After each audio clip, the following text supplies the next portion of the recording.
তো hello guys, তোমরা সবাই কেমন আছো? আশা করছি তোমরা সবাই খুব ভালো আছো, আর আমিও খুব খুব খুব খুব ভালো আছি তোমাদের ভালোবাসাতে।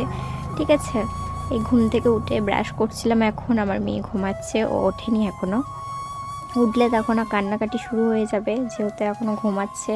তো সেই জন্য আমি ভাবলাম যে তাড়াতাড়ি উঠে ব্রাশ ট্রাশ করে নিই, তারপরে ওকে নেবো কোলে করে, কারণ উঠে গেলে তো ওকে সবসময় কোলে করে নিয়েই রাখতে হয়, একটু শোয় না একটু। ঠিক আছে, তোমরা দেখতেই পাবে। আমার মেয়ের কথা বলতে না বলতে আমার মেয়ে উঠে গিয়েছে ঘুম থেকে, মানে 1 মিনিটও শোবে না। আমি যদি উঠে যাই তো ও উঠে যাবে, বেশিক্ষণ শুতে চায় না আমাকে ছাড়া।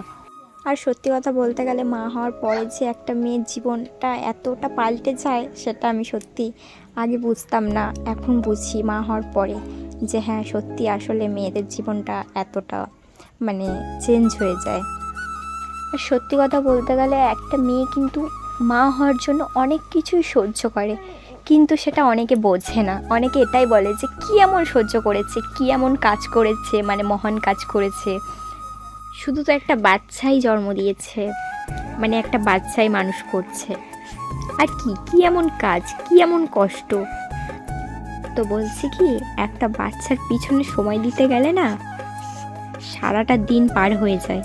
ঠিক আছে, সকাল থেকে উঠে, ঘুম থেকে উঠে তার বাচ্চাটার পিছনে সময় দিতে দিতে অনেক মায়েরা তো খেতেই ভুলে যান, ঘুমাতেই ভুলে যান, স্নান করতেই ভুলে যান তার বাচ্চার পিছনে সময় দিতে দিতে। ঠিক আছে, আর একটা কথা কি জানো তো, এটা হচ্ছে স্বার্থপর দুনিয়া। এখানে তোমার কষ্ট তুমিই বুঝবে, আদারওয়াইজ তোমার কষ্ট অন্যজনে বুঝবে না, আর বোঝার চেষ্টাও করবে না। ঠিক আছে।